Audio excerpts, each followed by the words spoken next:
దేశంలో ఎక్కడ దొరకని వస్తువులన్నీ మా ఇంట్లోనే ఉంటాయి. బాగుంది కదా, బుడ్డి డబ్బా కార్తమ్మకి చట్నీ లాంటివి పెట్టడానికి స్కూల్ కని. మొన్న మన ఫ్రిడ్జ్ అవతారం చూపించా కదా, భయంకరంగా తయారైంది. అందుకనే క్లీన్ చేస్తున్నా ఈరోజు మొత్తం. యూట్యూబ్ పుణ్యం అని ఈ పనులు కూడా చేస్తున్నాను నేను ఆఖరికి.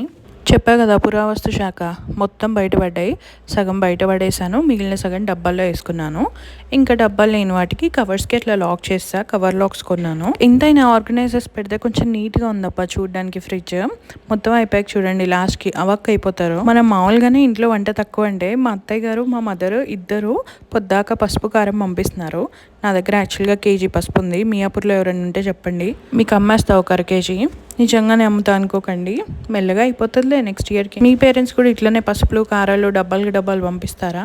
మాటలో పడి మర్చిపోయా, ఫ్రిడ్జ్ సర్దడం అయిపోయింది. చూడండి ఏంటి, దీన్ని సర్దిన తర్వాత ఇలా ఉందా అని అనకండి. నాకు ఓసిడీ లేదు కాబట్టి ఇదే ఎక్కువ మనకి. సరే మరి, బాయ్.